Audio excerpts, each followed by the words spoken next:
Assalamualaikum warahmatullahi wabarakatuh. Salam dan bahagia. Video kali ini akan menampilkan aksi nyata diseminasi budaya positif modul 1.4 oleh saya Ratnapuri SPDI CGP Angkatan 11 Kabupaten Penajam Pasir Utara.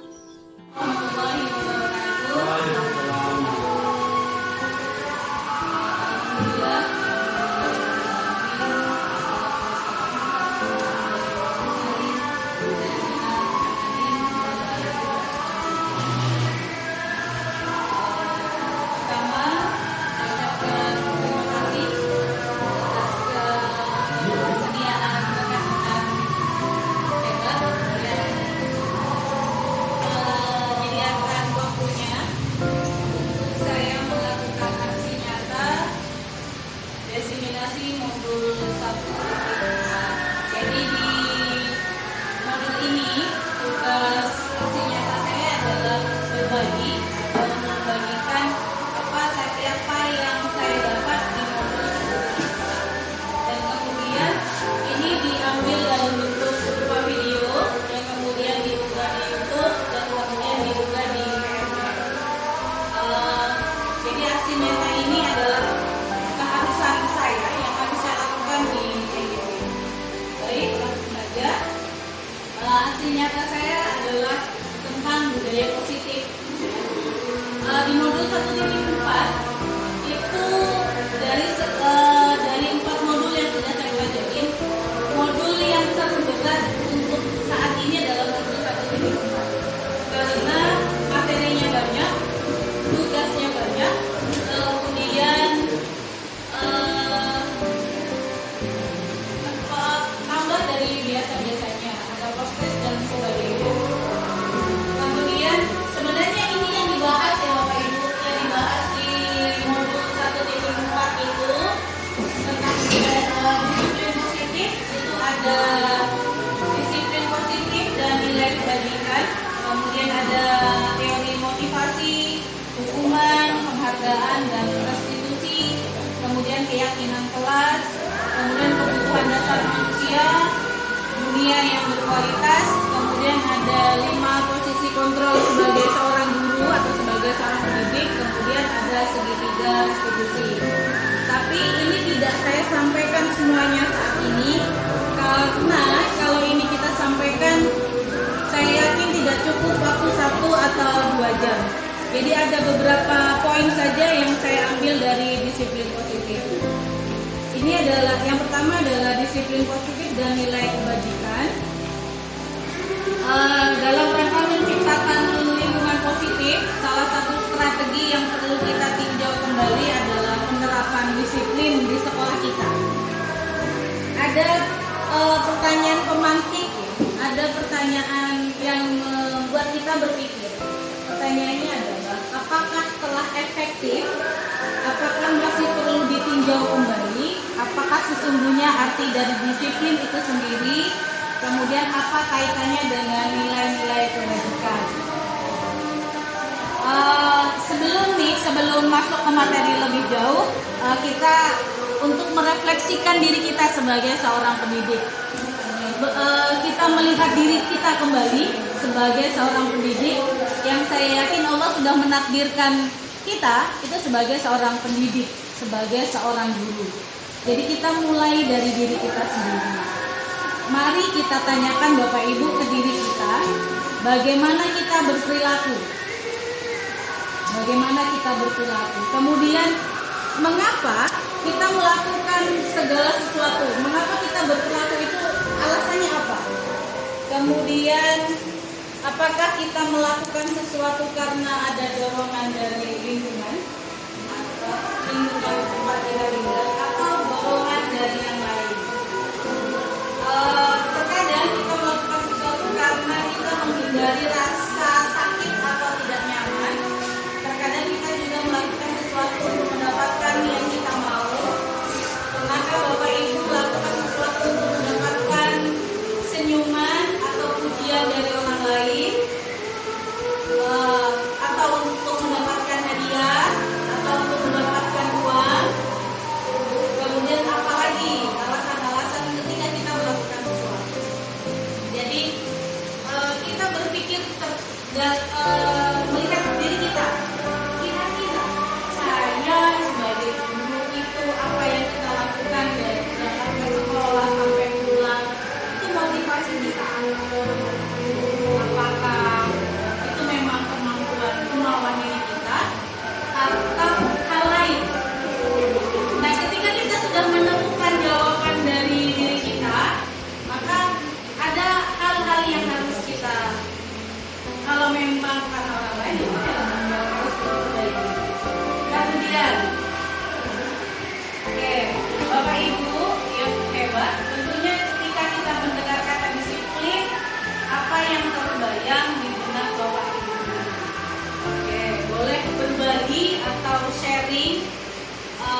mengajari nih Bapak Ibu, kembali lagi saya niatkan saya tidak mengajari Bapak Ibu guru yang berada di sini, cuma saya berbagi sedikit sekali apa yang saya dapat kemudian saya bagikan. Kalau saya boleh bertanya, ketika mendengar kata disiplin, apa yang terpikir? Boleh berbagi? Disiplin.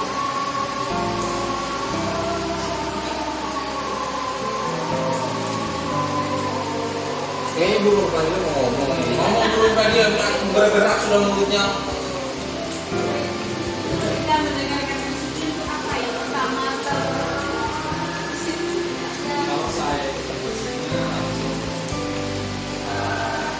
ada nama sesuatu yang terniat-niat gitu. Seseorang.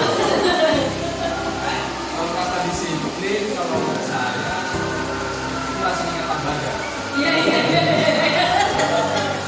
Jadi ketika mengingatkan disiplin itu berarti langsung terbayangkan oleh sosok seseorang gitu ya. Jadi langsung terbayangkan disiplin, gitu langsung terbayangkan kesamuan atau seseorang. Boleh. Berarti Bapak ini benar-benar membekas banget. Ya. Mendalam ini kayaknya. Boleh yang lain? Kalau Pak Putri begitu. Oke, kita silakan. Sesuatu yang harus dilakukan untuk kebaikan. Menurut Bu Gita, disiplin itu sesuatu yang harus dilakukan untuk menuju sebuah kebaikan. Itu disiplin. Kalau Pak Putri adalah sosok. Kalau Bu Gita adalah perbuatan. Ya, perbuatan yang kalau lo mau baik, lo harus disiplin. Kan gitu. Konteksnya seperti itu. Mungkin ada yang lain? Saya yakin tidak semua kemarin ya sama loh ya. Ke sana. Aturan yang harus ditaati. Kalau Bunda Rasana aturan yang ditaati. Ketika kata disiplin, aturan yang harus ditaati. Boleh. Kan kita apa yang terpikir di kepala kita, apa yang terbesit di benak kita ketika membahas disiplin. Sosok seseorang, proses menuju kebaikan, dan aturan yang harus ditaati. Itu disiplin. Oke, itu pengertian disiplin. Kalau pengertian disiplin yang saya pelajari adalah tip atau peraturan dan kepatuhan pada peraturan. Itu disiplin. Sepakat ya? Ketika seseorang tadi kita membahas disiplin, maka pasti ada tata tertib, kemudian teratur, jadi itu gitu ya. Kemudian kepatuhan pada peraturan, itu pemahaman seseorang ketika pemahaman pada disiplin. Kata disiplin juga sering dihubungkan dengan hukuman. Kalau nggak disiplin gue jewer, kalau nggak disiplin ada konsekuensinya. Kemudian padahal itu sungguh berbeda Bapak Ibu ya. Disiplin adalah karena belajar tentang disiplin positif tidak harus dengan memberi hukuman. Justru itu adalah salah satu alternatif terakhir. Dan kalau perlu tidak digunakan sama sekali. Dalam budaya kita, makna kata disiplin dimaknai menjadi sesuatu yang dilakukan seseorang pada orang lain untuk mendapatkan kepatuhan. Kita cenderung berhubungan dengan kata disiplin itu dengan ketidaknyamanan. Ketika kita bahasa-bahasa, gue harus disiplin nih, pasti rasa hati itu gak nyaman. Ada apa ini? Ada hukuman apa itu? Menyatakan bahwa di mana ada kemerdekaan, di situ harus ada disiplin yang kuat. Sesungguhnya disiplin itu bersifat self-disiplin, yaitu kita sendiri yang mewajibkan kita dengan sekeras-kerasnya. Jadi disiplin itu bukan peraturan, tapi kemampuan diri kita untuk membuat itu menjadi rutin. Ya, kemampuan diri kita melakukannya. Kemudian, tetapi itu sama saja. Sebab kalau kita tidak cakap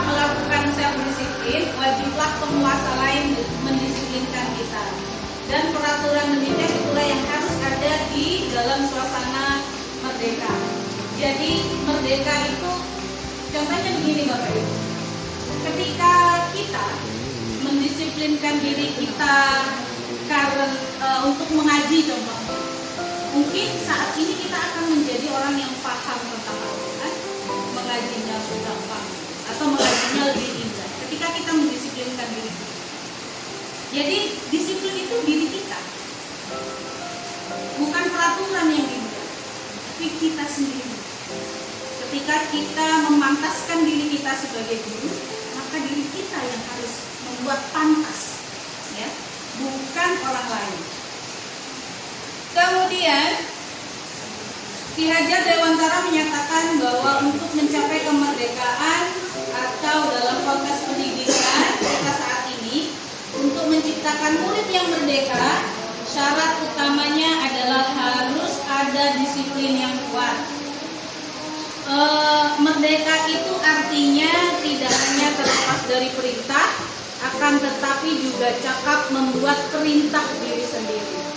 Sebagai pendidik, tentunya tujuan kita dalam menciptakan anak-anak yang memiliki disiplin diri, sehingga mereka bisa berperilaku dengan mengacu pada nilai-nilai kebajikan universal dan memiliki motivasi intrinsik, bukan motivasi ekstrisik. Motivasi intrinsik itu motivasi dalam diri sendiri, kalau ekstrisik dari luar. Kalau kebaikan universal itu termasuk profil pelajar Pancasila adalah kebaikan universal. Jadi siapapun orang pun dari belahan dunia manapun, apapun suku agamanya, pasti nilai kebajikannya adalah sama. Kemudian ini adalah standar pendidikan nasional kita. Dalam rangka menciptakan lingkungan yang positif, maka setiap warga sekolah dan pemangku kepentingan perlu saling mendukung, menghayati, menerapkan nilai-nilai kebajikan yang telah disepakati bersama untuk dapat menerapkan tujuan mulia tersebut. Maka seorang pemimpin pembelajaran, Bapak Ibu guru adalah pemimpin pembelajaran, bukan pemahaman pemimpin pelajaran adalah kepala sekolah. Kita guru adalah pemimpin pembelajaran. Jadi perlu berjiwa kepemimpinan sehingga dapat mengembangkan sekolah dengan baik agar terwujud suatu budaya sekolah yang positif sesuai dengan standar kompetensi pengelolaan yang telah diterapkan. Ini berhubungan dengan rapor. Kemudian tujuan mulia dari penerapan disiplin positif adalah agar terbentuk murid-murid yang berkarakter, berdisiplin, santun, jujur, peduli, bertanggung jawab, dan menerapkan dan merupakan pembelajar. Pembelajar itu orang yang belajar sepanjang hayat, bukan cuma ketika di sekolah sampai kelas 6 atau SMP atau SMA, tapi kita juga adalah pembelajar sepanjang hayat. Bukan kemudian kita sudah merasa puas dengan ikut tandanya ikut BMTEK apa, oh udahlah BMTEK ini udah kita sudah cukup. Tidak, tapi kita harus terus belajar. Dan dunia pendidikan itu selalu berkembang. Jadi jangan stop atau merasa puas terhadap satu ilmu, tapi kita harus menggali potensi kita, terus belajar. Belajar sepanjang hayat sesuai dengan standar kompetensi kelulusan yang diharapkan. Kemudian item kedua yaitu tentang teori motivasi, hukuman, penghargaan, dan restitusi. Manusia itu menurut Diana Gozen tentang school disiplin, motivasi manusia itu tiga. Ketika melakukan sesuatu hal itu tiga. Yang pertama, ketika kita melakukan sesuatu tidak untuk menghindari ketidaknyamanan atau hukuman. Pasti ketika kita melakukan sesuatu, kita pasti tidak ingin dapat hukuman. Kita pasti mencari zona nyaman, bukan mencari zona tidak nyaman. Kedua, motivasi yang kedua adalah mendapatkan imbalan atau penghargaan orang lain. Kemudian yang ketiga, untuk menjadi orang yang mereka inginkan dan menghargai diri sendiri dengan nilai-nilai yang mereka percaya. Ini ketika saya belajar modul 1.4, di sini ada kayak merasa saya oh iya ya, kok ternyata begini, kok saya belum begini. Sebagai seorang guru, saat hadir mengajar di kelas tepat waktu, motivasi apakah yang mendasari tindakan Bapak Ibu guru? Ya, ketika kita datang ke sekolah tepat waktu dan masuk kelas tepat waktu, motivasi apa melakukan itu? Kemudian apakah karena ingin diuji? Apakah karena ada reward? Apakah ada karena kemampuan itu sendiri? Kemudian apakah Bapak Ibu datang tepat waktu karena tidak ingin ditegur oleh atasan? Anda kemudian mendapat surat peringatan. Jadi apakah kita melakukan itu karena tidak mendapat teguran? Apakah ada teguran? Kemudian atau ingin mendapat ujian? Motivasinya apakah seperti itu? Atau ingin mendapat penghargaan sebagai karyawan atau guru berprestasi? Atau Bapak Ibu guru ingin menjadi orang yang menghargai waktu, menghargai diri sendiri sebagai teladan bagi murid-murid kita, karena kita percaya tindakan kita sebagai guru merupakan atau dicontoh oleh murid-murid kita, menghargai nilai-nilai diri sendiri. Kemudian dari sekian motivasi, apa yang mendasari? Apakah dua motivasi ataukah ketiganya? Mungkin di awal bisa ya, karena kita cari zona nyaman, nggak enak gitu. Awalnya sih ngerasa begitu, nggak enak, kok rasanya nggak nyaman ya, padahal nggak ada yang menegur. Kemudian yang kedua, kok kayaknya kita tepat waktu masuk itu bosan ya, nggak ada yang merhatiin ya gitu. Mungkin ada rasa begitu. Atau sebenarnya kita nih guru, apa yang dilakukan kita? Murid-murid menyaksikan. Guru itu kepanjangan, kalau dulu saya pernah atau mengingat adalah digugu dan ditiru. Digugu ucapannya gitu kan? Tindak tanduk kita dilakukan oleh murid-murid kita. Kenapa? Murid-murid kita adalah peniru ulung. Guru adalah role model. Namanya model tidak boleh salah. Ya, namanya model tidak boleh salah. Dan apa yang kita lakukan? Nggak usah jauh-jauh. Ketika saya adalah role model, mau tidak mau, dan kita nggak bisa terserah saya, tidak bisa. Kita sudah memilih profesi pendidik, guru. Jadi ya apapun itu seenggaknya kita lakukan demi anak-anak kita, murid kita. Kemudian ini ada beberapa pertanyaan. Bila di sekolah Bapak Ibu guru tidak ada peraturan yang mengharuskan guru datang tepat waktu dan tidak ada surat teguran bagi guru yang datang terlambat dan tidak ada atasan yang menguji Bapak Ibu guru, apakah Bapak Ibu guru akan tetap datang tepat waktu untuk mengajar murid-murid Bapak Ibu guru? Datang tepat waktu. Kenapa Pak? Boleh tahu alasannya? Tadi sudah dijelaskan bahwa profesi kita adalah seorang guru yang bahasa Sanskerta itu digugu dan ditiru.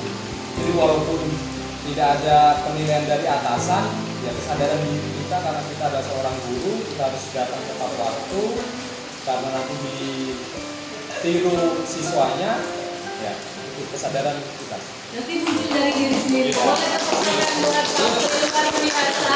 Jadi benar kata apa yang dibilang oleh Pak Utri. Seenggaknya dari diri kita sendiri, bukan dari orang lain. Kita tidak bisa mengharap dari orang lain, apalagi sama manusia yang ada sakit hati nanti. Iya. Kemudian restitusi itu adalah proses menciptakan kondisi bagi murid untuk memperbaiki kesalahan sehingga mereka bisa kembali pada kelompok mereka dengan karakter yang lebih kuat. Dan ini adalah sebuah cara untuk menanamkan disiplin positif pada murid. Jadi kalau kita belajar restitusi, itu ada segitiga restitusi, ada 5 dasar manusia, 5 dasar kebutuhan manusia, bertahan hidup, kasih sayang, kebebasan, kesenangan, dan penguasaan. Semua orang senantiasa berusaha untuk memenuhi kebutuhan dengan berbagai cara. Bila mereka tidak bisa mendapatkan kebutuhan dengan cara yang positif, mereka bisa melanggar peraturan atau melakukan hal-hal yang tidak sesuai dengan nilai-nilai kebajikan.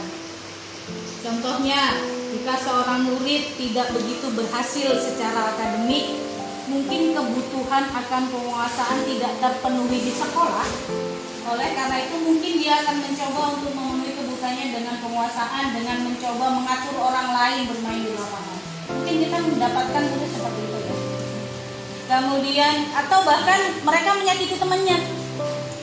Berarti ada salah satu yang kurang dari 5 kebutuhan.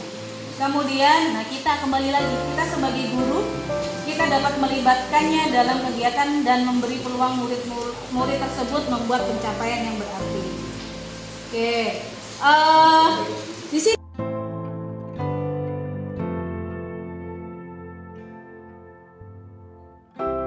menurut saya materi diseminasi yang dibawakan oleh Bu Ratna itu sangat menarik karena materinya banyak banyak yang sesuai dengan realita yang terjadi di sekolah dan banyak memberikan pemahaman tentang bagaimana sih disiplin dan bagaimana cara kita untuk menerapkan disiplin di sekolah kita sendiri. Terutama bagi saya sangat menganggap materinya menarik karena dengan materi yang dipaparkan tentang disiplin tadi bisa membuat saya untuk lebih mendisiplinkan diri, lebih memberikan kesadaran tersendiri lah buat saya bagaimana sih disiplin yang sesungguhnya yang harus kita lakukan di sekolah. Terima kasih. Terima kasih sudah menyaksikan video desiminasi saya modul 1.4 tentang budaya positif. So, don't forget like, comment, and subscribe. Bye-bye.